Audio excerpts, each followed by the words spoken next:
Hey, let's start the show. It's May 26, 2012. Welcome to This Is Only a Test, the official podcast of Tested.com.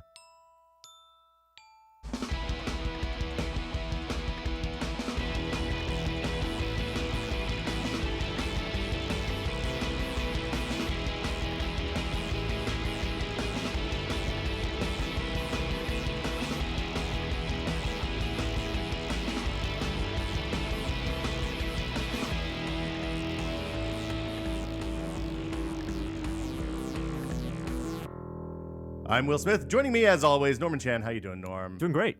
We are in novel surroundings today, Mr. Chan. Joining us for the first time on This Is Only a Test, Yes. Adam Savage. Hello. How you doing, Adam? Very good. I should warn you up front, these microphones you have got to get up on. So I'm sorry. No, I'm very good. I usually warn people up front, and I completely forgot. I was so excited to get started. We promise you these filters are clean. Yeah, they're brand new. We just fresh from the filter factory, which is probably where all of these filters are made. Well, I'm getting over a little bit of a cold, so you'll have to replace mine when I'm done coughing into it. Absolutely. We'll just give it to Norm next week. It'll be Perfect. fine. Yeah. Works for me. What's your immune system for anyway? So we're here in your workshop. Yep. We've been here before. It's full of awesome stuff surrounding us. There's C-3POs on one side and R2-D2s on the other. And we were just talking about watches. Yes. So my grandfather was a watch guy. Like his hobby was watch repair and you know all that kind of stuff. Collected a ton of watches, but did all mechanical mostly prior to electric. Yeah. And for the most part, he was better at taking them apart than putting them back together. It seems like, judging from his workshop. But we were talking about mechanical watches. Yes. And how they're all made kind of in the same place. I was hearing this. Now, I haven't checked this out, but somebody who I felt like should know told me that apparently now almost all big watch companies are owned by Swatch, and they're all made in one factory in Switzerland. That sounds right. I mean, it's, I didn't know this until, I guess, about 10 or 12 years ago. My then wife, who was into cosmetics, and she was an esthetician, she told me that all cosmetics are made in a single factory in the U.S., apparently. Yeah. And that they're just, all the brands have all their stuff made there. I think there's a lot more of that going on than we think. I was reading a Neil Gaiman book at one point, and he talked about every funeral home in the United States being owned by the same conglomerate. Really? Yeah, but they all keep the family names because nobody wants to meet their mortal, go off in the darkness or whatever at Macbeth. Right. Macbeth, exactly. Wayland. Wayland Yutani. Yeah. Yeah, we'll just fire you into space like that sounds awesome. Scotty Like style. Doohan, yeah. Yeah. Let's jump right into it. We don't have a ton of time here, and I want to spend as much time as we can talking about Maker Faire because Maker Faire was this last weekend. You spoke. Norm and I were there both days, like just seeing as much stuff as we can, meeting as many people as we could during the time. And I mean, do you get a chance to walk around at Maker Faire anymore? Or is this one of the perils of being Adam Savage? It is unfortunately one of the perils. I can't really walk around and get a chance to. It is the one downside. I will have to say I can't complain.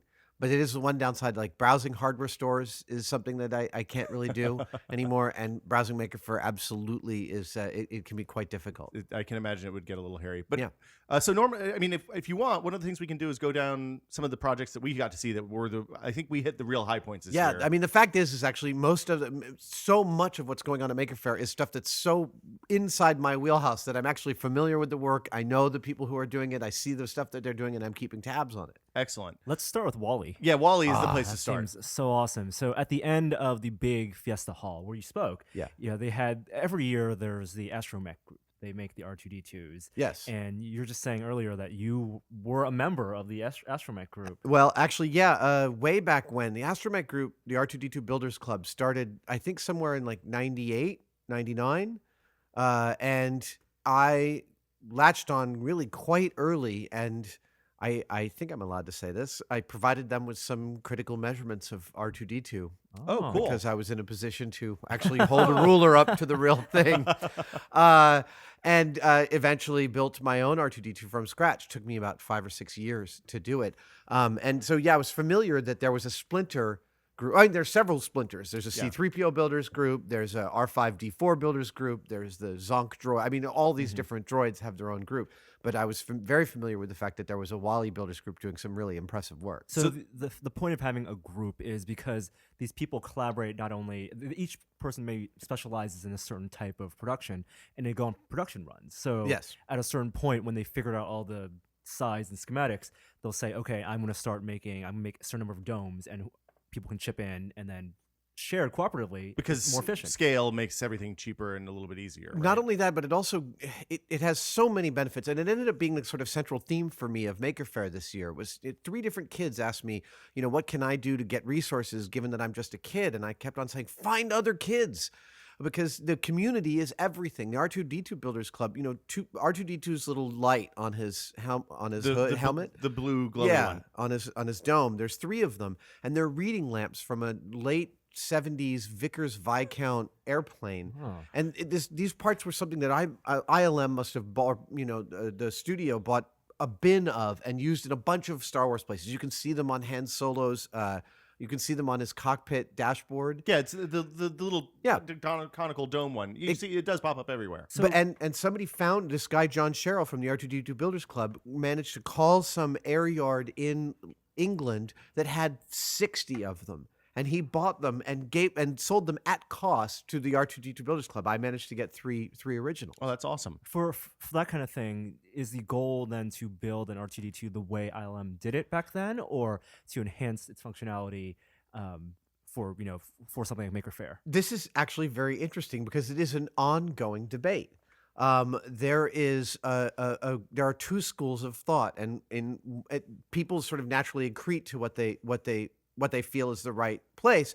There's a lot of people building R2D2s that are way too clean. They build them, they paint them, they make them perfect. As I was building mine and finishing it, I got upset about some dent in something, and I was like, Jesus, it's R2. Yeah. He's beat to crap. I don't have to worry about these little corners being perfect. I'm going to hit him with a chain afterwards. So there is the as-built, which is a whole section of the prop community that looks at building something as it was originally released by the Astromech Enterprises, and then there is the weathered, beat up, aged down. With enhancements on the inside, modern electronics for control and stuff like that. So, and there are a couple of people in the R2D2 Builders Club who've built truly mind-blowing droids that do a full 2 to 3 leg conversion. ILM has one that does that for a shot, but it doesn't do anything else but that. Right. And with all the doors opening and closing, electronic, autonomous video projectors, and people go. Will it shoot a lightsaber across the people the chasm? have built a lightsaber shooter out of their R2D2. That's a very good point. I mean, it goes back to when we talked about the Zorg gun.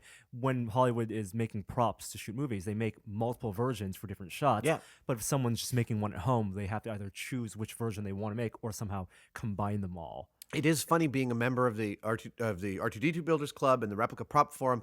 I am often less exacting about the details than most of the members making things, specifically because as a prop maker, I have exactly that good enough for filming aesthetic value. Now, it also has to be a little better because I want to handle it, but not much. The interesting thing for me, the first time I went to Comic-Con and saw people with real costumes, it was funny because I had been to see, I think it was a Star Trek exhibit, might have been a Star Wars exhibit at the National Air and Space Museum a couple years before. Yeah. And was like, it's amazing to see those models. Like the Executor model that's 20 feet long or that's massive is unbelievable. And I can't imagine the amount of work that goes into something like that. But then you kind of look at the costumes.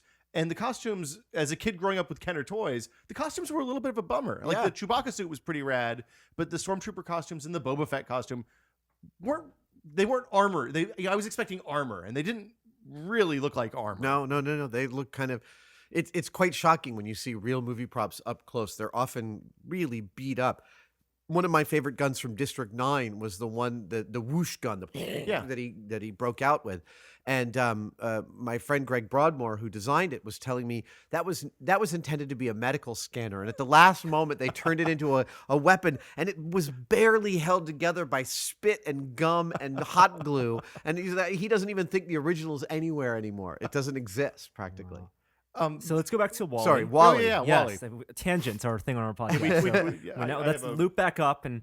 Hold on, I'll get it queued up for the next time because it'll happen again. Okay, so with Wally, the different, I mean, it is the same astronaut community. So the guys we talked to were Mike McMaster and Mike Senna, and they are veterans of the R2D2 Builders Club. They wanted to build a Wally before the movie actually came out. So I remember. I think they actually had a blog about it as the movie was ramping up. Yeah. So they saw the promotion, they saw the trailers, like it's a robot. It started off as a joke on their forum. Let's build another robot. Yeah. But this time the challenge is different because it's CG. There is no physical model to base it off of. And so when the movie came out, they took screenshots of the movie. Well, there's a couple of challenges there because I mean, for instance, R2D2's jets in his legs. Don't even get me started. Is that canon? Do we want to count that? No. Well, it is. There are only 2 Star Wars movies. Let's be clear. But in one of the others, those jets don't even fit in his legs. And when you're working on something that's CG, often you're working like the Zorg gun doesn't fit in the egg when it's closed. Well, how would it? Right? It's a huge thing. That doesn't work. But sorry, go ahead. Yes. So they realized not only it was difficult to get scale working, but the scale of Wally changes throughout the movie to accommodate the scene. So when he's on Earth, there are scales like for the shopping cart stuff when he's messing around with that. But when he's on the big ship, handling the Rubik's Cube was one of the things that they specifically listed as here is a point where we had something that we knew what size it was, right? And we could say, okay, the hands are this big, and then we can scale up from there. So they found one scale that they agreed on, and they decided that it was the movie poster scale. Yeah, and they built one, and it's bigger than you'd think in person. It's almost it's as big as like an R2D2. Well, because you look at during the by and large spaceship sequences, Wally seems kind of small. Yeah. And these, I don't know if you got to see them. They come up to my waist, like midsection. Well, I think they were also Disney built a couple. Okay. There are a couple going around Disneyland. I remember seeing some footage of one really quite advanced, lovely bots that were professionally built. I mean, they probably cost $150,000 a piece. I mean, the Imagineers at Disneyland, I'm sure, and they did sell also an ultimate version of Wally, like a collector's one for a consumer-friendly one. The one that's this smaller, big. but that's nothing like. I keep on thinking about buying that one, but I haven't gotten around to it. It's not good enough. No, I know. Well, it's like the $200 R2D2. You know, yeah. Kind of a disappointment, right? It is. Consolation prize. when you're striving for perfection. And in terms of perfection, a couple interesting things is the weathering. Like you mentioned for the R2, the weathering decided for each of the Wallies is different. So, for example, Mike Senna, he decided that he wanted to find the exact same like pattern of dirt. And the way he painted and weathered and wore down his Wally is screen perfect, even though on screen it's CG, right, to match the textures. Well, and and R2D2 is weathered in so many different ways in different shots that I've handled him so much he's actually overly clean. But when you're doing that at ILM, when you're dressing it on set, you're doing it shot by shot. The weathering is often much more bold and gritty than you'd expect because the camera. You get a lot of washout from the lights and from the shots. So, if there's a lot of shadow on him, you might hit him with streaks and tips and then start peeling it back with acetone or rubbing alcohol. And, it's much – most people don't have the stomach to do real weathering. It's kind of brutal. I was the kid that when I got the X-Wing with the stickers for battle damage, I couldn't put the stickers. Decals. Yeah, my R2D2 will be the end of episode 4 R2D2 when he's fully washed and getting medals and stuff. None of this weathered nonsense. Okay, so we saw Wally. It's amazing. The video's on the site. You can check that out. And people are interested. There is the builders group. The club is just a Yahoo group. Yeah, and people are welcome to join the group and watch the progress. They're nowhere near the stage where the R2D2 builders group is. Right. So people who want to build their own, like Adam, if you wanted to build your own, you have to. They're waiting. They're not doing any production runs for parts. Right. Yeah. So we should explain the production runs for parts because this is something I didn't know about until we talked to these guys. Oh yeah. And we might have already talked about it on the show, or we might have talked about it before we started the show, and I can't remember which. So if we already talked about it, okay, then let's talk about it. Okay. Because this is interesting. Basically, when they get to a point where they've kind of communally decided on a model, on a scale and a type and a design, and they'll even, like, let's say if they're doing the eyes, I'm guessing, right, but from the R2D2 Builders Club I understand they'll probably build in mechanics into the part that'll hold a motor they've agreed will be the servo they use to control that thing, and then they'll farm it out to a machine shop, right? Well, right now it's all handmade. Right. They're not using machine work for 95% of the parts. But when they finally perfect their prototypes, then they'll machine that out. Right. I mean, I was talking to one of the mics, and he had said they individually made each tread on the treads, and I just hand cast them in rubber exactly. or something. And I kind of looked at it and I was like, oh my god, this isn't like, I looked at this and thought this has got to be an amazing amount of work. And then when he started talking about individually casting each tread and the figuring out how the eyebrows on the eyes were going to pop up, and it's just an amazing project. This is the thing that from being a professional maker for so many years, I often look at some of those things and think, oh man, that is such the long way around. And then I immediately get it. I immediately just grok it. And it totally doesn't matter. He's just going out to the garage every night and noodling with this thing until it's perfect. And when it is, it's so much pleasure. I understand that pleasure deeply. So this is a good time to talk about mimicking, because it's something you talked about in your talk at Maker Faire, and it's something that kind of always bothered me, because I'm not a prop guy. This isn't something that I really became aware of until I met Norm, and as somebody who's learning to machine now but doesn't have design skills, the mimicking I think is probably the best way to give me something to practice on while I'm learning to make stuff, without having to have the design. Because the weird thing about learning how to design stuff is part of it is knowing how to work the machines, and then part of it is knowing what the machines are capable of and how to put that stuff together. That's totally key. From a manufacturing standpoint, you have to know the limits of what you want to try. Yeah. Because, I mean, I've certainly said to someone, oh, I'll show you how to do machining. And they're like, yeah, I'd love to make a watch. And I'm like, okay, slow down. Yeah.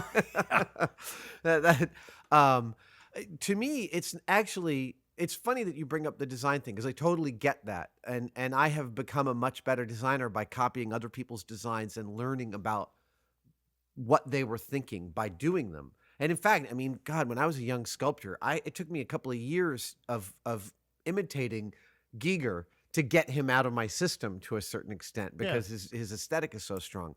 But for me, it's also the building something that somebody else has built, copying something so that you can have it. That's the impetus that gets me interested in the making, right? It gives me a goal, and it gives me a point of pleasure, rather than I'm going to learn how to lathe. I'm going to learn how to lathe without a goal in mind. So I'm going to, I need a reason to be putting something. And you can visualize that in your head, Yeah. the end product, whether you're holding a lightsaber or holding a prop gun, because you've seen it on screen. Yes. And so that goal is instantly visualized already for you. And I can think, and I can everything that I'm doing, all the places that I hit, the barriers that I hit, because I do. Everyone who makes anything hits a barrier like, I can't believe I wasted 2 hours and did it wrong, which happens every day. Yeah. But when you're like, but I really want to see this thing done, so I am going to nut up and do it again, because that's what I want to do. Well, and it gives you incremental kind of endorphin hits when you get it right. Even at individual, like, somebody who's not done this before may not understand, but like, just carving off the right amount of metal when you're on the lathe, when you're starting out, is a hard thing to do. Yeah. And I've cutting a washer that's the right thickness is a little bit tricky. And you get real satisfaction when you're like, okay, I got this one, I got this one, I got this one. And then I learned how to do it a little bit better this next time. And all that is very rewarding, aside from what the end project is, I think. I was just working on a part this morning. I was sewing some thread details into some leather for the Hellboy mecha hand that I've been working on. And for everything that I do now, I make, if not 2, sometimes 3 or 4 copies of everything. And they're all practice. Yeah. So that by the 4th one, by the 3rd or 4th one, I've usually nailed it. So there's always one that, ends up being the total garbage one, and I do test fitting and mess up with that. But I learned a long time ago not to make one of anything, because if I destroy that, my day is ruined. Well, and it's much easier to do it when you're doing them one at a time, and sequentially. It's much easier to do another one than to have to come back 6 months later or 3 months later or whatever and figure out how you did it and recreate that work at that point too, I think. Totally. I mean, so the wonderful thing about the to loop it back to the Wally Builders Group is, in effect, you're farming out even the repeats. Like, people are posting.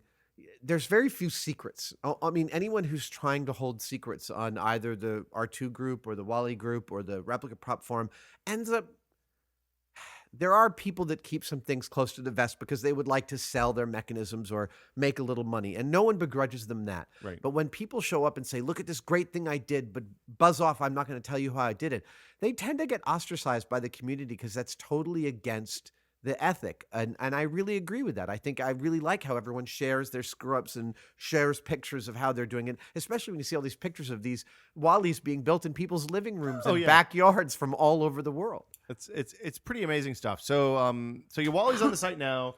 Let's talk about the Open ROV for a minute. Yeah. Have you seen this? I've been keeping tabs on those guys. So I think Brian has been talking to them for a story that's going to be in the New York Times sometime soon. Yes. Because they told the first part of... Take a step back. The Open ROV is an open source hardware underwater robot that goes... I think he said... Remote operated vehicle. Remote operated vehicle, yeah. Tethered, if I'm not incorrect. Yes. Kind of lightly tethered. Yeah. They're using the tether just for data and controls. Right. But just because radio doesn't work underwater. And that way they can pipe video back from the camera on board and all that kind of stuff. But it's really a neat design. It's all mostly laser cut plexi, like 3 thrusters, two that control spin and forward and back, and one that controls orientation in the water or altitude. Or and depth, they're not even waterproof. I met the guy at a thing of Brian's at his going away party for Hawaii, and it was telling. I was like, "Are you shielding the motors from the water?" And he's like, "No. Not at all." No, it was crazy. It looks almost like 12-centimeter PC fans. Just sitting in there. That they happen to be they're underwater thrusters. Amazing. And the idea is that they can get the whole thing down to like $1,000. Yeah. And then also it'll serve as a bus to do mount points for other science stuff. So there's places to attach grabby arms or samplers or scoops or whatever you want to put on. So it's extensible, and basically it's a platform. Right. We saw a couple of things that are like this because I want to talk about some satellite stuff in a minute too. It's in the same vein. But it's a platform to do other things with. So if you want to do some undersea exploration with this, then you can take the work that they've already done on kind of the tricky stuff, and then all you have to do is figure out how to collect the specimens you want or take the pictures you want or whatever. Right. The example he gave is the first part of the story. We've had a lot of questions because he told the story about stolen gold that was dumped in the back of a cave down a deep dark hole. Oh yes, and then they were going to use 100 years ago, and then they're going to use the robot to see if the gold. And it was like a mining hole, right? It's one of those. Sometimes if you spent time in caves, and sometimes you'll go back and there'll be what looks like a little tiny hole, and then it opens up into Mammoth Cave. Yeah, and you have 300 years of exploration in front of you to map it all. This is one of those situations. So there's this pool of water in the back of a cave. They think that the guys that they caught and then summarily hung without finding out if the gold was actually in the place that they said they stashed it, dropped the gold down this hole in the back of a cave. But nobody's been able to go deep enough to find out because it's beyond the limits of scuba. And cave scuba is probably the scariest thing in the world I can think of. It's the 2 words I would never want to join in a sport. Yeah. Like I'm totally down with diving, and I totally like exploring caves. Putting the 2 together sounds like the worst thing in the world. Yeah, it's got a death rate that matches Everest, right? Yeah, exactly. So those guys. So the rest of the story, if you want to hear, is I think in Brian's New York Times article, but he's sworn me to secrecy on it. Okay, like he won't tell me anything. I don't know what happens. We don't. None of us. Maybe Adam does. I won't put him on the spot. I don't know anything. Yeah, I know nothing. but it was a cool project. I think that was one of the things we saw a bunch of at Maker Faire this year was stuff that had been Kickstarted, and I think that they were a Kickstarter. I know that the Viper flight sim was a Kickstarter. We saw the phone sats, which were Kickstarted. We saw earthquake sensors, which were Kickstarted.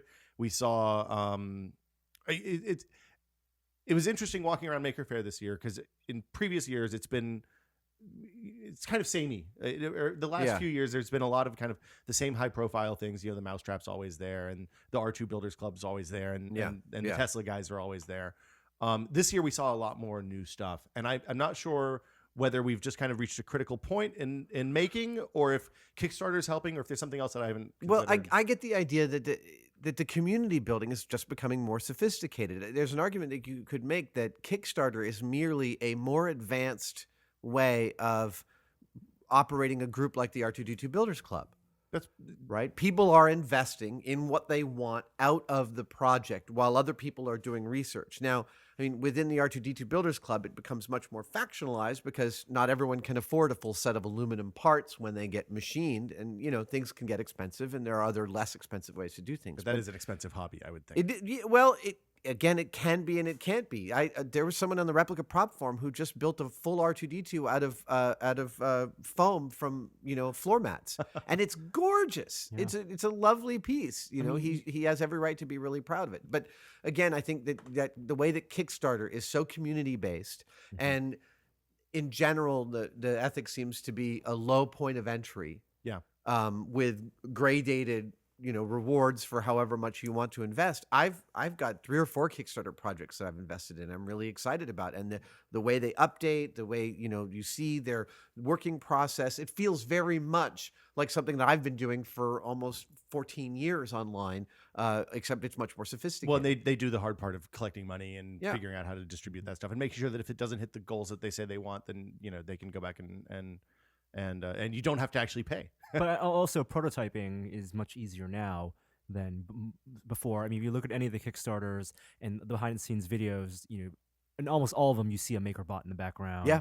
People are using like the Papercraft, the software, Pepakura, to make before they actually cast molds. And then there's places like Tech Shop. So the promise of rapid prototyping is finally coming actually to bear fruit.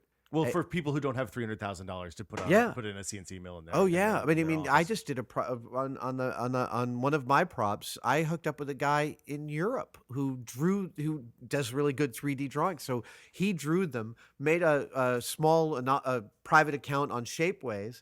I actually ordered the parts from Shapeways, finished them, cast them, and then I had them chromed, and I'm sending them back to him. And that's his reward, was that he gets a set of fully chromed parts from me. So you did some of the work, he did some of the work, and everybody wins. Exactly. It's a really neat thing, and because it's something, and also with the props, it's stuff that you can't. I mean, I guess you can kind of sell, but it's not like it's not like you're going to go out and start mass producing this stuff and make a ton of money on it. So it's like, I think people are maybe more open to sharing than they are in some other, like if they think they're inventing the next mousetrap. People are open to sharing. They definitely are, and I think some of the big players are quite cognizant of who is replicating their intellectual property.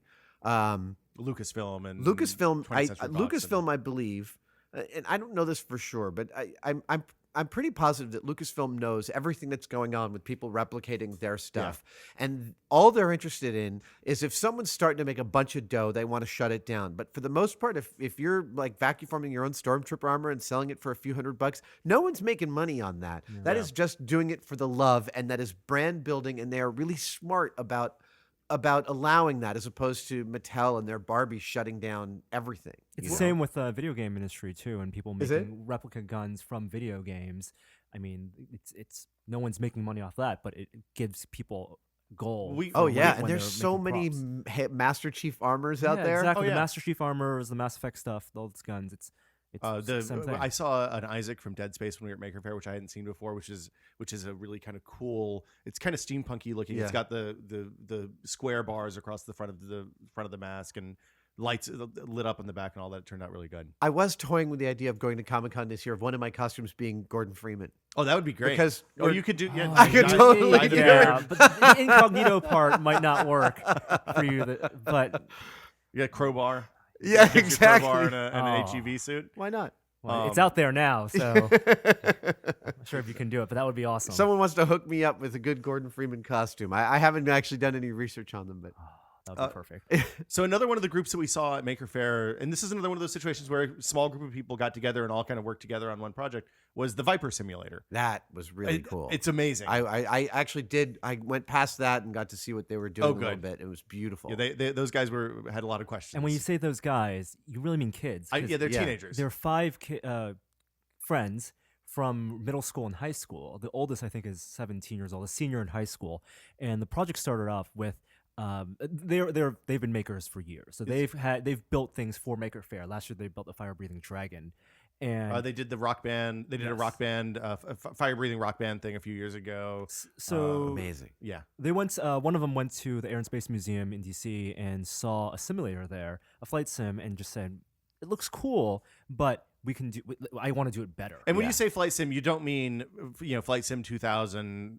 You mean a fully articulated 2-axis with a motion control spinning system. motion control. But they wanted to build a 360 motion control system and theme it Battlestar Galactica because they love the show. Yeah. So these 5 kids, I mean, with some support from their parents, and they did raise money on Kickstarter, basically spent got some sponsors. 6 to 8 months building the entire system from scratch themselves.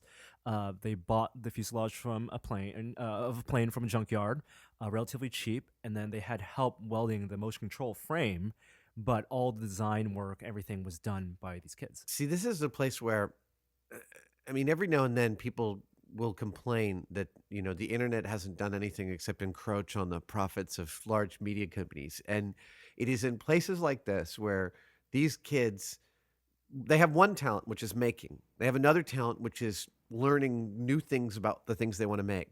But their third talent, and perhaps the most important one, is building a community in order to afford themselves the opportunity to do that. And I have no doubt that if you watch all 5 of those kids over the next 10 years, you're going to see them do 5 different amazing things with this understanding, because those are all really important skills. Well, the thing that amazes me about Maker Faire every year is that you see a 5-year-old kid chasing a robot as if it's something that happens every day, right? There was a ladybug robot that was rolling around the show, and I had to stop and I was like, that 5-year-old is looking at this and thinking, if somebody made this robot, I can make this robot too. Right. And that's a really powerful thing. Yeah. So these guys, they actually, the kids went out and got sponsors from like NVIDIA and Autodesk to get starter money. I think they raised like $12,000 on Kickstarter. Amazing. I talked to one of the moms, and kids have cycled kind of in and out of this group because it's not been the same group of kids every year they've showed up. But they learned all the stuff they needed to know. The only thing I think they didn't do themselves was the welding of the frame, because they initially thought that they were going to be able to let normal people, just whoever wanted to try it out, and it had to at be Maker Faire, and they wanted to make sure that there was liability concerns. Sure, yeah. The lawyers get their cut. But it was really impressive, and I think we're going to go over and visit them in the East Bay. They're based in the East Bay someplace, and we're going to go. I didn't realize they were local. They're local. So much good local stuff here. We're in a lucky place. It's open source software, so it's, they have, and it's one of those things, because if you're building a flight simulator, the person who gets to enjoy it most is the person flying the sim. But they designed it in a way so everyone, all 5 kids, even if you're not piloting the sim, there's something to do. Right. So there's a good control center, and they've designed, there's feedback, there's a webcam inside the cockpit, so you have, communication. They made appropriate costumes. So like there were chief costumes. There were pilot costumes. Mission Command. Mission Command, the whole thing. Vest like Ed Harris wears. Exactly. Those guys, I got to talk to one of their moms for a long time afterwards. And we were talking, it was funny because we were talking about, first we talked about, I asked how much help that they got, because I was kind of, you're like, man, that kid can't be more than like 13. That's amazing. And so one of the kids edited the video that showed up on Kickstarter, and that helped them raise a bunch of money. And some of them do the software stuff, some of them do hardware stuff. One of the things that we were talking about, though, was Boy Scouts, because I was a Boy Scout, Norm was a Boy Scout, and like I learned so much of the same kind of stuff at Boy Scouts. And I don't think I'd send my kid there now because of the weird politics stuff. That's exactly. I have the same problem. I was a Cub Scout. I got beat up by the Scout mother's son. So I wasn't a Cub Scout. Always for a problem. Always a problem. But yeah, that's the politics of the Boy Scouts and their stance against gay people, which is just pointless. Well, and girls too. And girls, it's not just gay people. Don't even get me started. The stuff that I learned at Boy Scouts is applicable to everyone. Yeah. And the fact that they segregate based on gender or sexual preference. But there are movements now to start new organizations with the same philosophy. I have no doubt that they will succeed. Yeah. And best luck to them. I mean, well, Phil Terone had written a post a while ago about he wanted to do Maker Scouts, and I think it kind of started. He made the initial post, and then nobody picked it up and ran with it. Well, and Frauenfelder is doing that thing with his daughter with the Maker badges, right? And Maker badges are making their way around the world, and I really appreciate them. I think that's exactly the right. Again, everything, you have to always have a goal in mind. Yeah, you can't just. It's funny. The first time I ever used a lathe, I was with a friend of mine, and he had gone to school where he had learned how to machine in a school machine shop. And I was like, well, this is a lathe. And he's like, yeah. And I was like, well, we got some aluminum. Let's start cutting into it. He's like, no, we can't just cut into it. We got to draw what we want to build. And I was like, no. And it was two totally different philosophies about getting started making. I was like, no. I want to feel the metal, and that's how I know what to draw. And he was like, no, we got to draw it first and see if we can replicate it. So do you draw first now, or do you feel the metal first? Even still with new tools, I feel the metal. I feel the metal first, in effect. Okay. I always want to see what happens. Yeah, I always want to see what happens, and then I understand the parameters of what I'm dealing with. Those maker badges you mentioned earlier are super awesome. I mean, they're really beautifully designed. Yeah, it's like I would love to have one of those. I mean, a CNC one and a maker bot. You know, you qualify, Norm. I know exactly. That's so much cooler than a virtual badge you get from like playing a video game, like an achievement thing.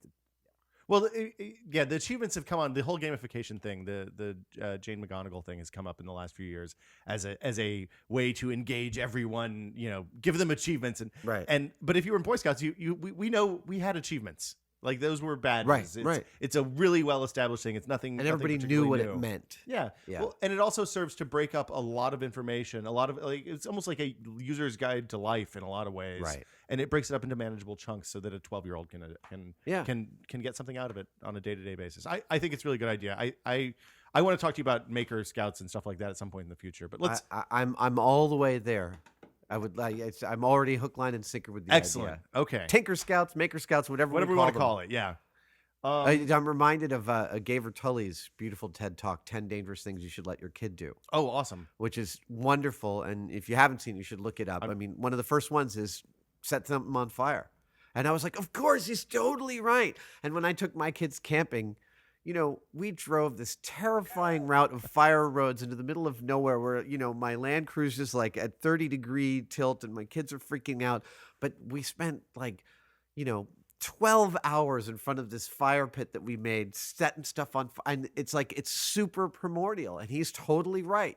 You got to let your kids get dirty. You got to let them glue their fingers together with crazy glue. You got to let them try stuff and fail. And those are all badge worthy. Yeah. I mean, you learn by not it's better to learn in the fire pit in the primordial wilderness than accidentally burning the house down. Yeah, he has a thing called the Tinker School, a summer camp, where he says in the beginning, we're going to send your kid back with Band-Aids. That's awesome. Know. That's good. Well, I mean, I grew up in the country. You came out with Band-Aids every day. So absolutely. Undersea Voyager. This is another good project. This is a guy named Scott. I didn't write his name down, so. Anyway, what they're doing is he found a chassis for a submarine, from like a 60s era submarine that hadn't been junked but was kind of disused and had fallen apart. Took it and had it x-rayed to make sure that it's still sound. Yeah. And then designed and built a new submarine using that shell.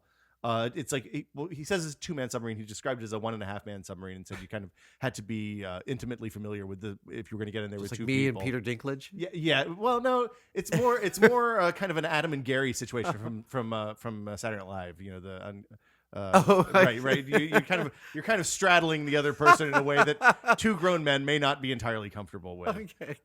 Couples only. Exactly. It's an intimate undersea encounter. But so one person lays down on their chest and looks out a 6-inch viewport in the front, and the other person is kind of sitting up with the controls in the dome. And I think he said you could go to 500 feet. I think that's what he said he's rated for. That's crazy. So he's, and is it pressurized or is it? I believe it's pressurized. I didn't ask, but it seems like it would have to be, given what he was telling us about 14-hour runtime and that kind of stuff. Wow. Yeah. So I don't know anything about this. This is really fantastic. He's I think he said he was down in Santa Barbara. Is that right? Yes. He's down south someplace. It's partly funded by Rod Roddenberry, Gene Roddenberry's son, who's totally into deep sea exploration. And they've built this sub. And it's the accessible space exploration. It is. For the terrestrials. Yes. That's what Brian says. Plenty of space to explore down there. And they're also building habitats. Also, undersea habitats, small ones, so not like full underwater cities. The first one they built, its real thing, is out of dumpsters. Two dumpsters. Wow. Because it's the right type of metal. Isn't there's a habitat, a scientific habitat down in the Bahamas that's shutting down? There's a bunch. I don't know about. I've been in the one in Key Largo. I think that's the one I was thinking. One of them I was just reading about was shutting down or was losing its funding and was shutting itself down. So sometimes my experience with that one in particular led me to believe that maybe we are living not under the sea is okay. That it might not be okay. No, it's probably okay to not live under the sea. Okay. I think that. So the idea with the Undersea Voyager project is that they're going to weld the two dumpsters together and then leave it untethered, floating. I don't remember what depth he said. I think it was like 30 meters, attached to a tether, a buoy. Yeah. That's going to give them solar power and communications with outside world and all that stuff. But they're going to float from Santa Barbara to San Diego. Wow. And back. Just keep going, falling down the Pacific coast current, to see kind of what they see, because nobody's done that before. Nobody knows. Yeah. Most of the life, I don't know if people at home know this, but most of the life in the ocean is in the first like 20 meters or something like that. It's in the light. It's where the light area. is. Yeah. So he thinks that there's a lot that they can learn just by kind of exploring. It's the same kind of idea as the Open ROV. Yeah. Just giving more access to more people is Clearly is they need to work thing. together. Yeah, exactly. Because the ROVs hooked onto this could be amazing. What we need is an underwater Wally ROV launched from the undersea habitat. Jet powered. Yes. So that's Scott Castle is that guy's name. Fire breathing. Underwater fire breathing is tricky, Adam. I don't know. Have you? What is there's oh my God, the Pepper Mill in Las Vegas. The Pepper Mill is this famous, wonderful, cheesy diner in Las Vegas. Okay. And they have a fountain that breathes fire. Oh, that sounds good. It's water, and yet it burns. Perfect. Everything's good about fire. There's nothing wrong with fire-breathing fountains. No, not at all. No. So Scott Castle, we saw a couple of good cosplay exhibitions while we're there. There's a guy up in Petaluma who does Warhammer armor. I don't know if you know what Warhammer is. But he makes people look like they're 9 feet tall. Yes. They're really only 7 feet tall, but when you're our height and you look up at somebody like that, then they look like they're enormous. I've seen some pretty impressive stuff online. I'd love to see it in person. Well, so we watched a guy put the armor on. Yeah. And got to see how it's done. And he basically has built a pair of custom electricians or sheetrock stilts. Yeah. That then have a big heavy weighted base. He kind of gives you a little bit lower center of gravity, he said. Yeah. And he basically uses gaffer's tape to make sure that the stilts don't come loose when you're inside the giant armor, because that would be really bad. Yeah, obviously. that would. Yeah. And then he has extended arms. So basically he has these, you put on shoulders and forearms, and they're tubes that go into the forearms and let you grip so you have articulated rotating hands. Yeah. They're not articulated fingers, but the hand, I think they're too big. But the hands rotate. So and you're holding a 40-pound basically like chainsaw sword. Speaking of articulated fingers, I just ordered one of these this morning on Shapeways because it was on Boing Boing. Somebody's now built a fully articulated 3D printed animatronic hand that has everything except the tendons and the motor that drives it. It's the whole framework, and I was like, I'm there. I'm ordering one right now. The Shapeways guys do amazing. The first thing I saw that blew me away that they had 3D printed. Did you see the thing that you kind of pushed the back end of? And it walked. It was one of those. It's the self-propelled, the Strandbeest. Exactly. You've got one in here. In the cabinet right behind you. I've got a Japanese model kit of one. But yes, not only have I bought. Sorry, the Strandbeest is designed and built by this crazy Dutch artist named Theo Janssen. And he is one of my heroes. These are all built out of PVC and surgical tubing. But he has designed a 3D printed 2 different ones that are available on Shapeways. They're about $100 each in the cheapest material, the white. And I bought both of them. They recently introduced a kit for a propeller power for one with the gear. I bought that, connected it on. It's sitting on my shelf at my office at home. I can't get enough of that guy's stuff. I want to build I want to build a rideable one. Yeah. I want to build one that's like bicycle powered that I can steer one side or the other. I don't know if that even works, but I want to try. I think even if you can just stand it and push it, then that works. Absolutely. Somewhere in this shop, I've got several hundred carbon fiber tubes with the great plan to make myself a Strandbeest.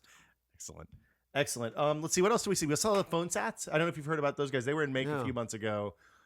Basically, what they've done is taken Android phones. They started with the Nexus 1. They're using the Nexus S now. And basically what they've done is they built a bus for microsatellites or nanosatellites. So they provide power, radio, GPS, a CPU, and they've designed it to be a platform where people can then attach just like the Open ROV, attach their science to it. And the finished satellite is $8,000. Wow. So you get everything you need except for the science for the satellite and launching, of course. And then you're good to go. Wow. Yeah, pretty amazing. They're out of Ames. We're gonna go down and visit them soon and find out more about what they're doing. That is very cool. Can we pause for a second? Yeah, of course.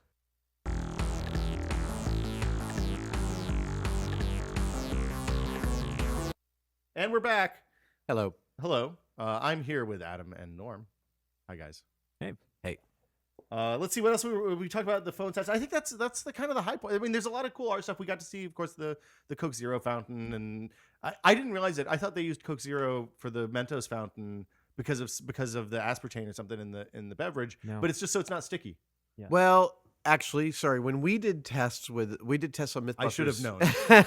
with a bunch of different sodas, and we found that it was a much more muted reaction with the Mentos with the sugar soda. Now, I don't know that anybody has researched deeply the physics of the chemical reaction as it occurs. What's that? Physical reaction. Physical reaction. Sorry. But I believe it's something called it's like a cascading reaction where the Mentos initiates a cascade of the soda losing all of its CO2 in a very rapid succession. Mm-hmm. And because, phenylalanine, the phenylketonurics, basically a diet soda is effectively a solvent that you're allowed to drink. You can use it for brake cleaner. Right. And it is much thinner than water, or it's somewhat thinner than water. I believe that actually aids the reaction. Oh, that's interesting. And that the sugar water is thicker and thus inhibits the reaction. That is only a theory based on nothing that I've looked up. It's just in my head. So I could be completely wrong. Because those guys said like champagne was really good. Oh, we didn't try actual alcohol. I'll bet champagne would be really good. They said champagne was borderline dangerous because it's so much more carbonated than soda. Yeah. So compensates for the sugar. I'm sorry, but we are totally doing that on the show. Now that I know that, we are completely doing that on the show. Very good. So while there are a lot of exhibits, the part of Maker Faire that we actually didn't get to see, but it's actually online, are the talks. So, for example, Chris Anderson of Wired was there talking about the quadricopters. Yeah. John Collins, our friendly paper airplane guy, was there talking. He did a speech about his world record breaking flight. Yes, which was interesting because he did that talk a day after the Wall Street Journal article came out about the supposed rivalry between him and the previous Helder. And so there's a little bit of controversy. I guess this is kind of news in that John Collins, he designed a paper airplane and he hired a ex-football player to throw it for him to optimize the distance. Yeah. And the controversy is the guy who previously held the record believes that the person who designed it should also throw it, so it's a single record. So it's a different philosophy. It's a Game of Thrones, right? Yeah, it exactly. Really is. Yeah. Except I don't think anybody's sleeping with their sisters. So we're probably okay. Thank goodness for that. Did you get to see Dave Eggers talk? No, I haven't watched it yet. No. So he's made it public. I've actually been talking to him about what he talked about, and it wasn't streamed, so I'd like to talk about it. Yeah, let's do it. Dave, I didn't get to see it, but as I've been part of the early discussions on it, Dave is proposing what he's calling the 4 M's, the mid-market maker's mark, as part of the revitalization of Market Street between 5th and 8th Street, that real... Yeah, the scary part. Where Twitter moved. Yeah. Right? So the city is putting a lot of energy and resources into bringing that neighborhood up and making it more vital, turning it into a tech innovator or tech corridor. And Dave has this wonderful idea of putting makers into a space where they have access to their own maker spaces, larger spaces where they have access to communal tools that not everyone can fit a full machine shop in a couple 100 square feet. But they can also sell retail out of the same space. Oh, so almost like a practice space for a band, but with like work, live, loft kind of stuff going on. Well, at the same time. Yeah, that's fantastic. He's been thinking of a model as like the Ferry Building. Yeah, right, where it's curated. So it's the front end is very public friendly, and you get lots of interaction and see lots of great stuff. But that the makers actually benefit because there's safety in numbers, they get low rents, and they get a whole space where they can also build and retail. It's like Etsy for real. Yeah, that sounds fantastic. If I talked to him about, I told him, I was like, if I thought about this, if you brought me this idea 5 years ago, I would have thought, I'm not sure how well that would do. But seeing how successful Etsy is, And also, I mean, I order tons of stuff off of Etsy. All my Christmas presents come from Etsy because they're just so much better than something that's bought retail. I'd much rather have something that somebody built and loved to give to someone than go to the mall and find it's much like a gift certificate. Totally. The worst present in the world is a gift certificate. Sorry, guys. Twice a year, there's the Renegade Craft Fair in San Francisco, and that basically is Etsy in a warehouse. Yeah. And so if you imagine that permanently, and Dave Edgars has a lot of experience with that merge of retail and collaborative spaces with the 826 Valencia projects and the retail stores all over the country. And so there is a lot of cool showmanship. So even if someone isn't interested in making, just walking by that type of space would be absolutely. I totally agree, and I think it's a great idea. I'm going to help him in any way that I can with it, and I think the time is absolutely ripe. He's working with the city. A bunch of, and he's really reaching out. He's fantastic at starting balls rolling like that. Yeah, he's been doing it for a long time now. Yeah. He's a serial delegator in the best way. Let's see. We talked about mimicking some. Is there? There were a couple of things you said you wanted to get into on your talk, but I mean, I think maybe we'll follow up with those as stories on the site. Car culture is like one of the things you did mention was that car culture was you felt like the last kind of major wave of making in the United States. Well, it was also how do I put this? That connection got made for me when I realized somewhere in the late 90s that we were still in the infancy stage of computers. We all felt like computers were running our whole lives and we were at this very advanced stage. But when I was thinking about how much work we all put in to our computers, I mean, remember how you used to not travel without full set of Mac system disks? Yeah. Yeah. Oh, yeah. Right. Well, so that I didn't, but yeah, I we were PC guys back then. Right. Oh, okay. But I mean, to me, that was effectively like if you owned a Model A Ford, you had to know how to fix it in 1910 or 1915. So that gave me a connection that said computers are still at their infancy. Right now, they're in their adolescence. They're not even remotely into their adulthood. And then I thought, where did cars reach this kind of adulthood? And then people started modifying like the 60s, right? 40s and 50s, and then into the 60s. And then people started making cars that were so advanced and so sort of self-contained, you weren't working on them. I mean, you can't barely change the oil in a brand new car. It can be so complicated. Yeah, well, and it's I could break down a carburetor on the first car that I had, and I don't know what to do with an electronic fuel injector. Right, and there's lots of corollaries. There's people who do their own sound equipment and their own amps, and there's probably a bunch of different fields. But the car culture really spoke to me because I remember thinking, well, no one's going to start hacking electronics chips. I mean, that's just way too deep. And then all of a sudden, people are hacking electronics chips, and it's a totally like this whole field is opened wide up. Well, and I wonder if it's going to roll back around on cars too, because as custom manufacturing gets down and the rise of electric comes into cars, like I don't think it's unlikely that in the next 20 or 30 years we'll see people building or going back and retrofitting formerly gas guzzling, I wouldn't surprise me to see an Oldsmobile Rocket 88 that has an electric conversion kit at some point. Well, especially that you also can do car bodies. I believe the military is having some of their shells for some of their stuff being 3D printed out of high tensile strength plastics. Oh, wow. And I for one have always been, Jamie Heineman and I talk about this occasionally. We both think it's ridiculous that cars are made of dentable steel and painted with touchy paint jobs. That's ludicrous. They should all be made out of big wheel plastic. And a fender bender at below 15 miles an hour ought to be like, sorry about that. See you later.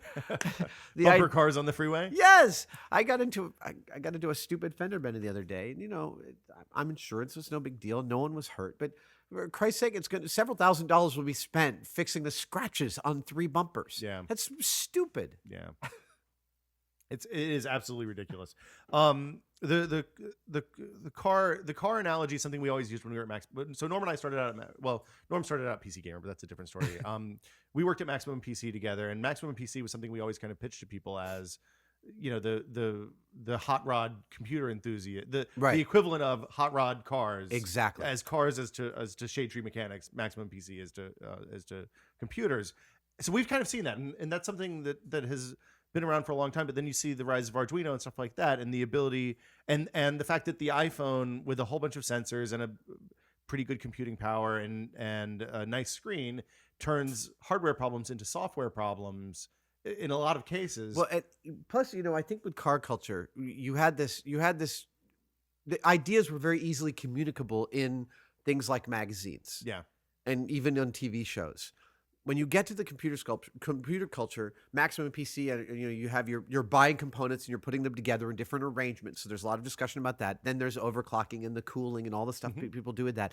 But when you get to the Arduino and you get to the actual where you're building things from the chip level up, that's actually the magazine can only scratch the surface of that. Yeah. And to get deeper, you need something like the internet. You need that kind of community depth. It's message boards and wikis rather than magazine articles at that point. I taught my son recently, he couldn't figure out how to make a piece of electronics he had work. And I was like, do a search for the exact sentence of what your problem is.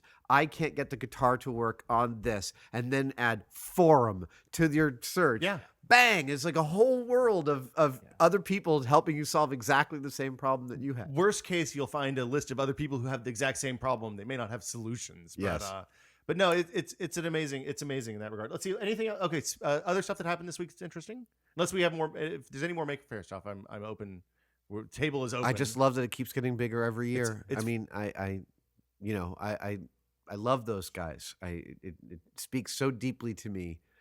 One of the primordial events that happened to me when I was a kid was that when I was 15, my friend Tim Podell took me to the International Jugglers Convention, which that year was around the corner from my house at SUNY Purchase, New York. And, I remember my dad coming to get me at midnight, like, where the hell were you? And I just lost all track of time because I'm in this gymnasium full of things flying through the air and Swedish unicyclers riding on bleachers, people on bolo. I mean, it was a life-altering event, and I can only imagine what it's like for kids to go to Maker Faire and see every possible way you can get interested in making something a reality that you want. Oh, it's all I can do when we're walking around there to not say, hey Joey, just take pictures of the kids with the faces full of wonder. And we don't do it because like people are rightly weird about having strangers walking up saying, hey, can I video your kid? But I mean it's amazing to watch. So Norm and we're gonna book Maker Faire New York in September. Oh, great. And our plan for anybody who's listening is to go to New York, spend a week, and see as much New York making and tech as we can. So if you know of projects that you think are cool, you or the people listening at home, absolutely send us a note. It's just Will It Tested, and we'll because it goes into the weekend, right? So it's Saturday, Sunday. I think our plan is we'll rent a house or something and just go out for the whole week and use that as home base. And, they've asked me to come speak there, and I'm trying to find out if I can make that work with my schedule, because if I can, I would love to. I'm interested to see, because from what everybody says, it's a little bit different event. It's a little bit less. Because Maker Faire here is kind of like a family-friendly Burning Man in a lot of ways. Yeah. Oh, yeah. And it's a little more kind of actionable makery stuff than cool art projects in a lot of cases. So I'm really interested to see it. We've never been before. So. Dale Daugherty was telling me there's like 60 Maker Faires happening every year all around the world now. Well, they do these mini Maker Fairs. And it's really interesting. I want to go to one of those too while we're on the. I love the idea that you build something and then it propagates way beyond your wildest expectations. Well, and they've set it up so it can be kind of self-organizing, and it's really a cool idea. Let's talk about SpaceX, because yes, they docked. They docked. Birthed. It's only docking if the ship is doing the movement. If you get grabbed and pulled in, it's a birthing. So that's important to remember in all of our day-to-day life. Don Petit controlled the robotic arm, I believe it was yesterday morning, around 7 a.m. After a long night of just maneuvers, because this is the test launch for the ISS. So yes, the Dragon capsule to connect to Earth with the ISS. Dragon had launched 2 years before, and this was the first time. So if this mission is a success, if they can recover the Dragon capsule, which is the point of Dragon, then they can begin ferrying supplies to the ISS. It's beautiful. And I also loved reading about all the procedures they're going through to double check and make sure everything was cool. And I was realizing, wow, you think of this as like, oh, SpaceX did this, but NASA's been a key partner in this, because they had to come up with all the protocols that made it okay for them to do the birthing. It's a new frontier for NASA as well. When you think of privatized space, because you think of the X Prize, right? It's not just Elon Musk and his team at the launch center pressing the buttons. NASA was fully on board. Absolutely. It was a big mission for them. Yeah. Well, I mean, because without privatized space, then we have real problems for the next few years at least with ISS. So yeah, they birthed. I was kind of bummed. I was hoping this morning that like they'd open the door to the space station and Elon Musk would jump out and be like, surprise! But that would be, he would have the biggest balls in the universe if he did that. Yeah, I mean, you'd have to be a little suicidal. He's the model for Tony Stark, the modern creation. Yeah, right. It wouldn't I be am that Iron Man. Yeah. Exactly. I mean, this is a good thing, right? Everybody around the table. 100% great thing. I mean, you know, when they successfully launched on that Tuesday, I was thinking, this is a moment. This is a moment in a timeline in books for the next 200 or 300 years. Oh yeah, this moment is a really important one. Well, assuming now it's a really really important one. Right. But everything could get Dymaxion, right? Yeah, exactly. It was funny because we were watching. I you should explain that reference. Yeah, I'm sorry. I realized. I was like, hold on. You know the story. Yeah. So is it the 38 World's Fair? One of the World's Fairs, Buckminster Fuller was premiering his amazing car design, the Dymaxion car, 2 front wheels, 1 rear wheel, could park on a dime, had all these innovations no one had put into cars yet, like 3-point seatbelts and other. It was the future. It was the future, and it's basically like a reverse teardrop airplane fuselage built on a car body, and it's an amazing vehicle. And these investors, I seem to remember they were German investors. I could be wrong, but I think so. These investors got drunk and drove it and crashed, and they all died. These 3 investors died, and the Dymaxion project went away. There is the restoration project to restore the last remaining Dymaxion, and it's online. You can find it. It's a beautiful project, but it is like, believe me, the autonomous car guys at Google know that story intimately and know how much of their future is tied into not having an accident like that. One accident will set the whole thing back 30 years. Absolutely. Yeah. California just passed the law. We passed the legislation to begin regulation for autonomous cars. Nevada was the first one, and we based the legislation on theirs, modified a little bit. But California's fully on board to get this. It's great. It's really great. Things running. Have you been to the Henry Ford? We've talked about the Henry Ford Museum before on the show. Have you ever had a chance to go there and see that? No. So if you're ever it's in Dearborn, Michigan, and it's basically Henry Ford's private collection of stuff. Oh, man. And when Henry Ford collected stuff, he collected like everything from ice boxes, like turn of the century ice boxes that you put the column of ice into the center thing, all the way up to the biggest locomotives I've ever seen. And He's a problematic guy. Oh, he I can't imagine what being married to Henry Ford must have been like, but it's well worth the stop. He has Thomas Edison's last breath there, so you can take that as you will. Thomas Edison has one of my favorite quotes ever, which is, I think it's Edison. I'm pretty sure it's probably Edison. Tesla in reality. Yeah, right? Which is, a lot of people don't recognize opportunity because it's usually dressed in overalls and looks like work. That does sound like an That Edison. sounds like an Edison quote, yeah. Making money off of work, yes. Definitely. I say this every time we talk about it, but the Henry Ford Museum is an amazing place, and everybody should go. All right. I'm going to go back up the list. While you're mentioning the Henry Ford Museum, I'd like to. I'll stump for the Atomic Museum at the Kirkland Air Force Base in New Mexico. Okay. It's not far from where Los Alamos is. I did a job back in, I think, 2000, where I helped a friend load a project into Los Alamos, into the labs. And while we were there, he took me to the Atomic Museum, which is effectively a chronicle of the U.S.'s development of atomic delivery devices. Okay. Specifically. So it's a missile museum. It's a missile museum. So you walk in, and the first thing you see is a full-size model of Fat Man and Little Boy, which is totally intense and kind of amazing. And then you start moving through, and you see all sorts of innovations and how they refine them. You know, different things. You see the propeller-driven torpedo nuke, which if you were the sub-captain that pushed the button on that, that was the last thing you were ever doing because you weren't getting far enough away. Yeah.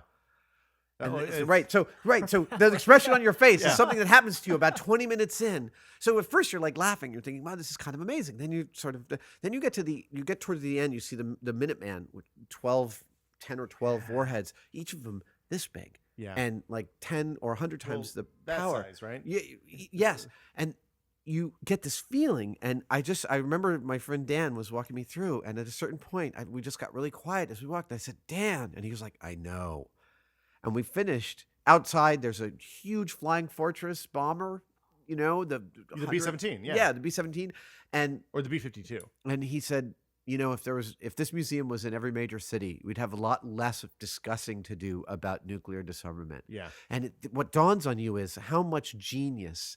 How much absolute human ingenuity and genius has gone into the worst endeavor imaginable. Oh, yeah. And it's both inspiring and it's cripplingly sad all at the same time. And it's a really important place to go. At a time when we were expanding technology faster than is really comprehensible, so much energy went into that. Yeah. Have you heard the story of the Philadelphia experiment? Not the bad movie. No, you mean the boat that disappeared? No. Oh, okay. No. Not what is it? Project Rainbow was the supposed code. No. The Philadelphia experiment was a project after when the Department of Secrets, the War Office was classifying Manhattan Project stuff and preventing distribution of any research related to nuclear weapons in the mid to late 40s, after World War II, but before kind of the Cold War really cranked up. When the Federation of American Scientists was formed, to kind of work against that, there was a team of, I think, 6 or 8 graduate students and associate professors at the University of Pennsylvania who set out to recreate the Manhattan Project using like Niels Bohr's published works from before World War II. Wow. And stuff that had been publicized about the Manhattan Project. No. I had never heard this story before, and I was surprised. But it was on, I think, Phys.org or a physics. It was on a physics website the other day. We linked it on the site a few weeks ago. And it's fascinating because it goes through, they were able to recreate everything all the way through the tritium bomb, what we call the H bomb, and is the thing in the MIRVs that would have destroyed the world. And still a pretty good chance, if we're being frank. But they go through the whole process, and then they made the mistake of submitting it to the War Office for potential censorship because none of them wanted to go to jail or get executed. Because, I mean, just to be clear, the penalty for sharing nuclear secrets at this time was treason against the United States of America, which is punishable by execution in a firing squad. Frowned upon. Yeah, it's not good. It's a really interesting story. I'll bump the link back up again. Okay. And it's basically it haunted these guys for the rest of their careers. It was the kind of the equivalent of being blacklisted in Hollywood if you were a physicist.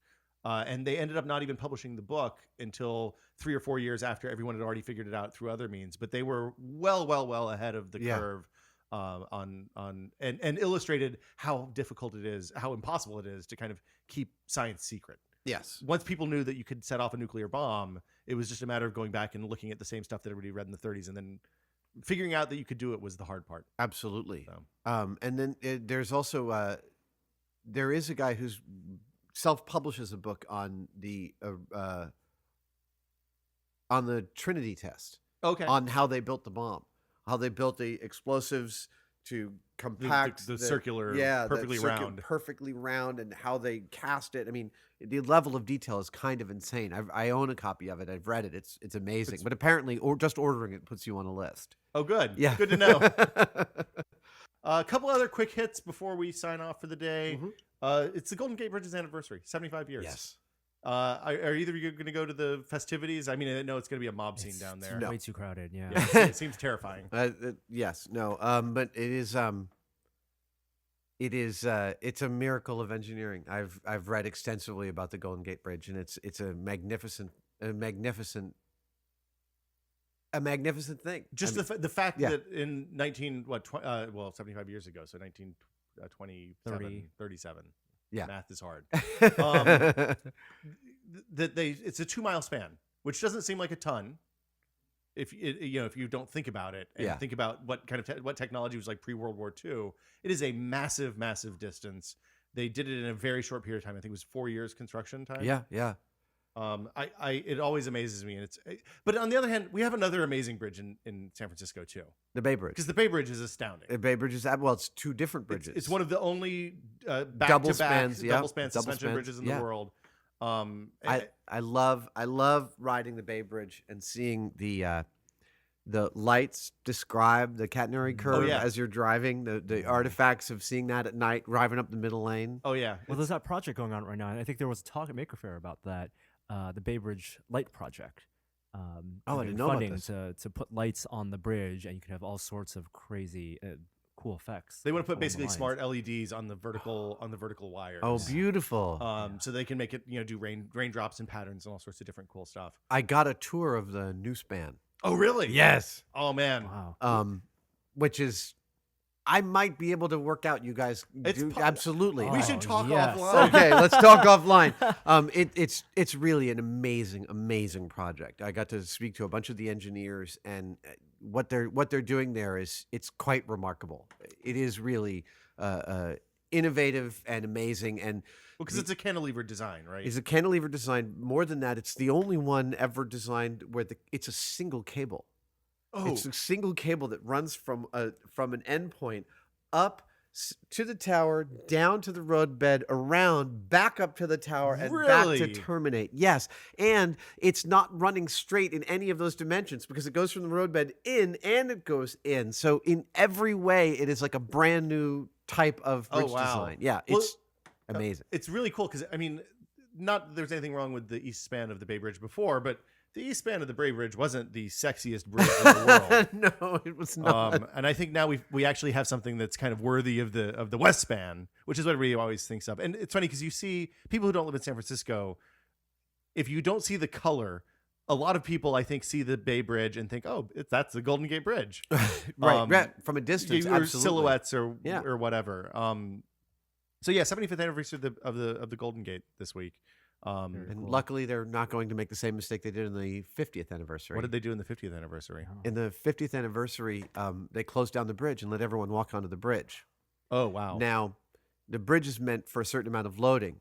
You can fit and if you do the math and you figure out a car weighs 4,000 pounds and takes up 6 by 20, some 140 square feet, 120 square feet, you can load a couple thousand pounds more humans within that area than a car. And so what happened was the Golden Gate Bridge's arch was visibly flattened by the number of people on the bridge. And they saw this, and again, I didn't ever look up this story, so I'm remembering it as told to me. And I'm very good at being a propagator of apocryphal tales. However, they cleared off the bridge, and they won't soon allow that sort of thing to happen again. The bridge did fine, but the arch was visibly flattened.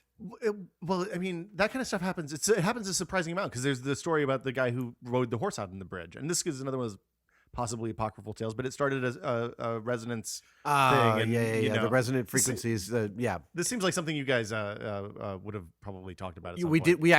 We actually worked on it on the show. It's one of my least favorite episodes because building a bridge, building any kind of structure so that it's solid enough to perform its function, but also lightweight enough to have an induced fatal harmonic cause it to be destroyed is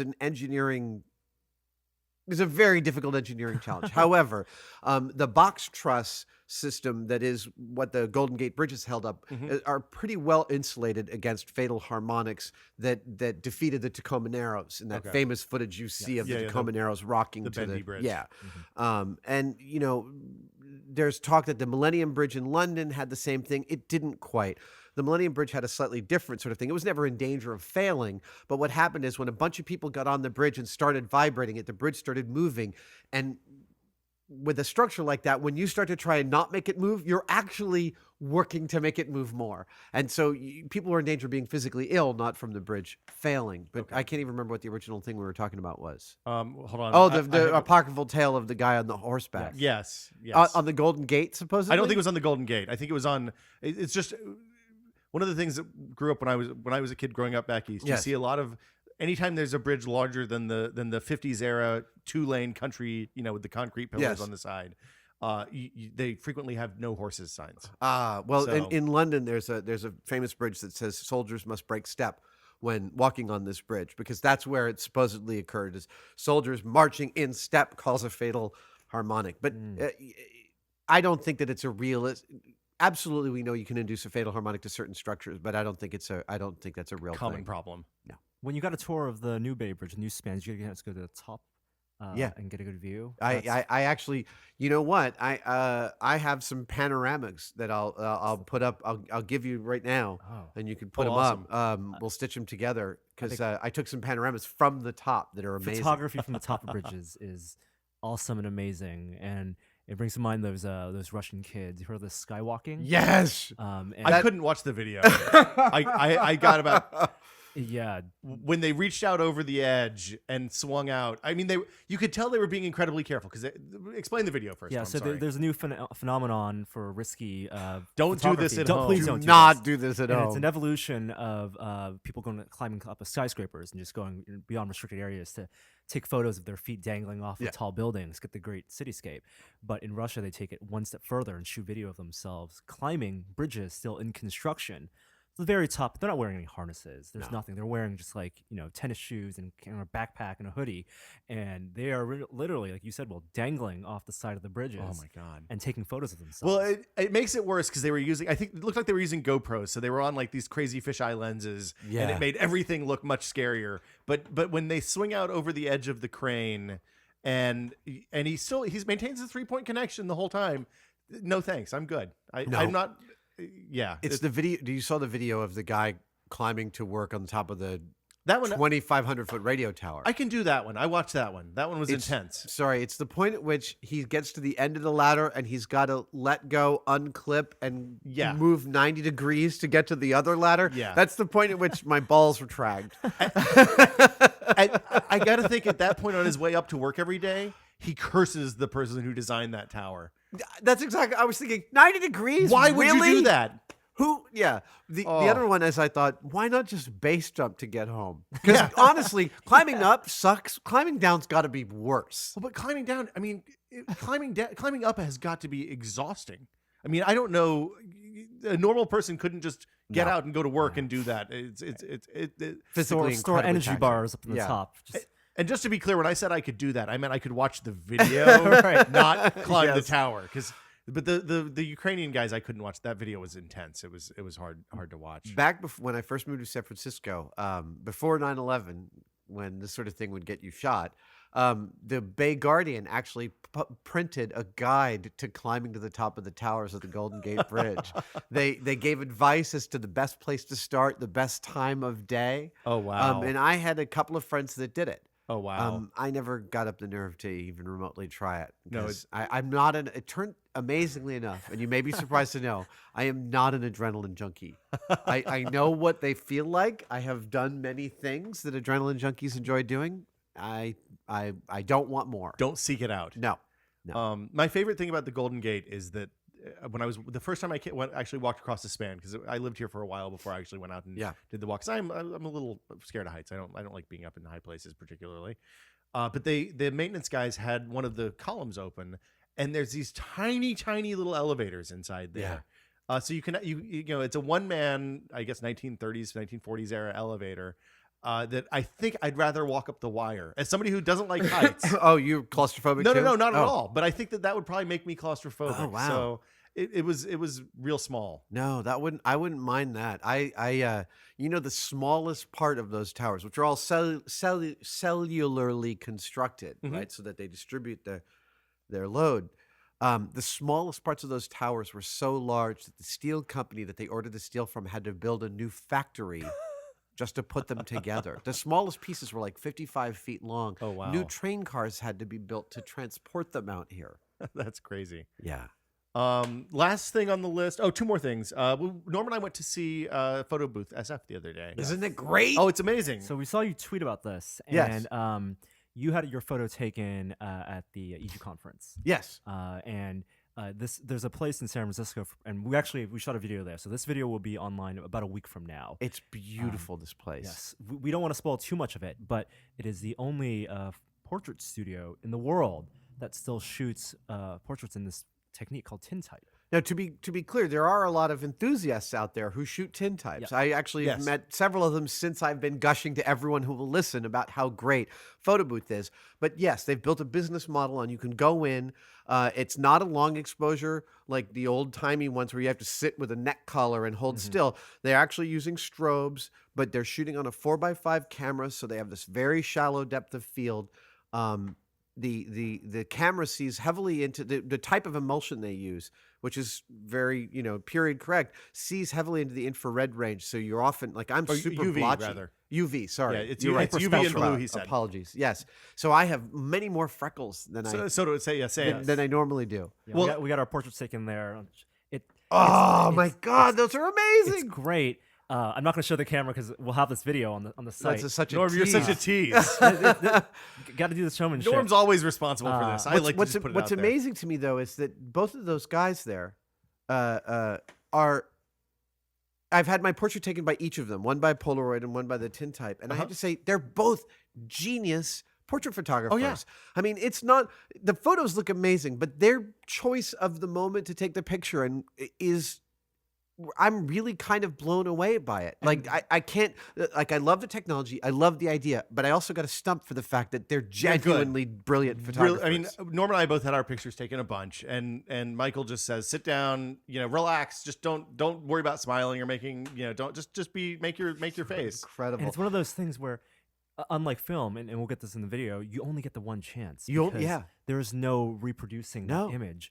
But we talked about the hyperspectral technology in that.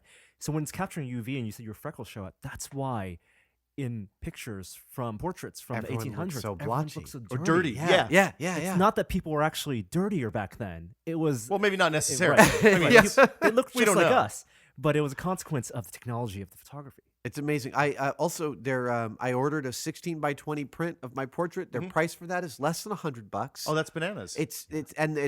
They do a high quality digital scan of every one that they do, so you could just go in and call out its number and order more. Yes. I don't know if they've done this, but I pitched them on the idea. I said, "Do you guys do gift certificates?" And they said, "Yeah, we do gift certificates for blocks of photos." And I was like, "No. You need to do a gift certificate for the tintype plus a blow up. Yeah. You do that, and I swear I will give these away like candy for birthdays." That's a and- gift and certificate that's Christmas. okay. Yes, Yeah. yes, that's a Yeah. gift certificate that's good. Oh yeah, great gift for the parents. Oh, there is something worse than a gift certificate as a present. You've ever seen the Seinfeld? $187 in cash. Why $187 in cash? The first season of Seinfeld, Jerry and Elaine have been sleeping together, Uh-huh. and her birthday comes up, and he doesn't know what to give her because they're not sure where they are in the relationship. So he and George spend the whole episode discussing what to give her, and they settle upon $187 in cash as the ideal amount of a non-personal. Oh, that's terrible. It's brilliant, and That's- he gives it to her, and she's like, "Are you freaking kidding me?" Oh yeah. It's a perfect gift for a Seinfeld fan. Yes, That's the only exactly. person that you could give. Yes. And then the $187 feats of strength. Yeah, Yeah. exactly. Exactly. And last thing, Douglas Adams, Tal Day. Tal Day was yesterday. No, It's I May didn't 25th. realize that. Well, you weren't on Twitter very much yesterday then, because No, everyone else apparently not. did realize it. Tal Day came about the year that Douglas Adams died. 2 weeks after his death, a bunch of fans said, "Hey, we should do something to celebrate Douglas Adams because he's awesome," and came up with the idea of Tal Day because we can't have galactic gargle blasters or We could drink gin and infinity tonics. drives. We could drink gin and tonics, but probably not the appropriate kind. Yes. So Tal Day was yesterday, and we talked about Norm and I talked with the guys on the IRC channel about Douglas Adams, because So important. yeah, it was one of those things for me as a kid who was 10 years old in 1985. One of my dad's friends handed me a copy of this book, and she said, "I think you're probably old enough for this. It's a little bit subversive, Yeah. but it's okay." Yeah. And it opened my eyes to a whole world that I didn't know existed. It takes they're really important. I bought the compendium of all 5 books in one. Yeah. All 5 books of the trilogy. Yes, exactly. And I have it in the house. Neither of my kids has cracked it, but I feel like when they do, it's going to open them up to everybody. Heinlein, what's his name? Still Life with the Woodpecker. Tom Robbins. Oh, right. Vonnegut. All of these stuff that was Bill so Dick important to me when I was young and absorbing everything. And Adams is that central sense of humor with the deep romanticism about life and and lack of cynicism, a complete lack of no cynicism. Yeah. Which is lovely. It's funny. I went back and reread those last year because I hadn't read them since I turned 20, probably. Yeah. Or I hadn't read them since mostly Harmless came out, whenever that was. And they hold up so unbelievably well. Do they? In the age of the iPad and haven't the Kindle, read them recently. And I mean, he predicted the internet. Yeah. Right? Yeah. And the iPad. And the iPad and the Kindle and the. It is still the iPad case that I want. That no one's made a perfect. The Don't Panic. Of. Yeah. Yeah. The question I have, and it's something if I ever get a chance to sit down with Johnny Ive, I'm going to ask him. It's an app that I want. Oh well, that. Nobody has made a good app that does that. No one's made a really good Hitchhiker's Guide app. I was gonna say our friend Gary, his wallpaper is always a "Don't Panic." No, mine was "Don't Panic" for years, but I want the app. Yeah, well, it's it's Wikipanion, man. It is Wikipanion, but what we need is Wikipanion in a skin. Well, yeah, we need a skin for Wikipanion, and then to crowdsource all these different ridiculous entries about gin and tonics. We need a fake Wikipedia. Yeah. We need a fake Wikipedia that rides on the backbone of Wikipedia. That's exactly so you can have both at the same time. Well, there's $1 million app. I'm going to cut this out of the podcast. There's someone take that and run with it. No, I mean, he predicted Wikipedia. The idea that there's going to be this infinity of information out there, but some of it's going to be apocryphal. That's exactly right. So Neil Gaiman is a friend of mine, and that's weird. That was where I got introduced to Neil Gaiman too, just to be clear, because I read Don't Panic when I was 14, and and was like, well, this Neil, he's okay. Maybe he'll do something with himself. Well, so it's weird enough that he's a friend of mine, but talking to Neil about his recollections of Douglas Adams is the place where I get like, keep talking, please. Oh yeah, of all the people I could have ever gotten to meet, Douglas Adams is number one on the list, and he was taken too young. Neil Gaiman, I would love to hear, because the story on Neil Gaiman is that he wrote a book about Douglas Adams and hitchhikers. It was the first thing he did. I didn't know that. Yeah, so he wrote a book called Don't Panic, which is highly recommended if you're into hitchhikers and you want to know about Douglas Adams, and it's about the radio series and the fact that they were essentially writing an episode of the radio show while it was in production. I love the fact that of all the media that Hitchhiker's Guide has showed up on, movies, television, radio, all have different scripts. Oh yeah. Completely. And that was Adam's idea, was just screw them. Everybody go to hell. I'm going to write whatever I want, whenever I want. And he apparently wrote most of the script for the film. Oh yeah. Which isn't terrible, by the way. I really enjoy it. I liked the film. I thought for what the film was, it's great. It was great. And in fact, the last time I went shopping at Barney's, I ran into Mos Def. Well, there you go. There you go. I thought Mos Def was a great Ford Prefect. I thought Mos Def was fantastic in that. Alan Rickman, the voice. Yeah. Oh yeah, great. Rickman, one of my, I like to collect people who are late bloomers. Oh, that's true. Alan Rickman first got into acting at 28. His first big movie role was Die Hard. He was 46. Really? Bang! Wow, he's held up really well. Yeah, I know. And I found the role of a lifetime in Snape, man. Perfect. He's the best Snape. My favorite movie of his actually is a really esoteric British film called Truly, Madly, Deeply, in which he plays a dead guy. It is one of the most romantic movies ever made. It's super romantic and beautiful, and has a brilliant twist at the end. Not a twist, but the realization that you come to at the end is so organic and natural that it's one of those sort of beautiful, you don't see it coming quite, and when it hits you what the whole point of it was, you're like, oh, that's great. It's a great movie. Truly, Madly, Deeply. Dogma. Him and Dogma. Dogma, yeah. He was great in Dogma. I like how it's turned into Alan Rickman. Yeah. I recently came upon on a prop site and I thought about buying them. You could purchase the wing mechanism from Dogma. Oh, really? At the very end, when they say the plucked wing mechanism. I the almost got it, and I thought, you know what? I'm still looking at it. I could, if I really wanted one of those, I could build it. I don't need to spend as much as it costs to get that. Cool. Well, that'll do it for us this week. So a couple of things to announce. Yes. Because we are going to, I don't know when we're going to do the first episode. It'll be in the next several weeks. But we're going to do a weekly show where we just kind of sit down and talk about stuff for 20 or 30 minutes and see where it goes. Just like this. Call this the pilot, I guess. And we don't have a name for it yet. So if you have name suggestions, post them in the comments. Okay. Or, I mean, Adam, of course, you're welcome to submit a name as well. I like through it. less traditional means. Thank you for taking time today to talk to us, and always, Norm, pleasure to see you, sir. Anybody, anything to plug? Any upcoming stuff we want to plug? Yeah, that's a good It's a question. traditional part of the radio show format, I guess. Oh my goodness! Well, we're preparing for our appearance at Comic-Con coming up in San Diego, the Thursday of Comic-Con week. I will be performing with Will Wheaton and Paul and Storm at Woodstock. Excellent. 4.0. It's been a while since we've all gotten together, and we're already lining up some amazing guests. The show is, I think, 3/4 sold out. So if you want to get tickets to it in San Diego, the week of Comic-Con, I believe this is July 10th or 11th. Yeah. Then get your tickets to Woodstock, and I'm going to costume it up down there. Excellent.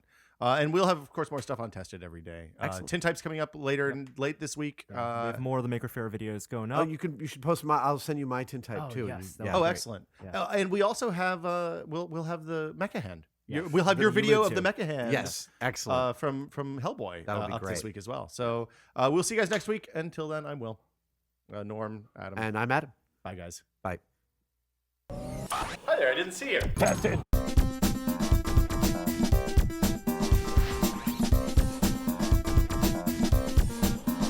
Scroll to the left. No, swipe to the right. Which scrolls to the left? Swipe right. Tested.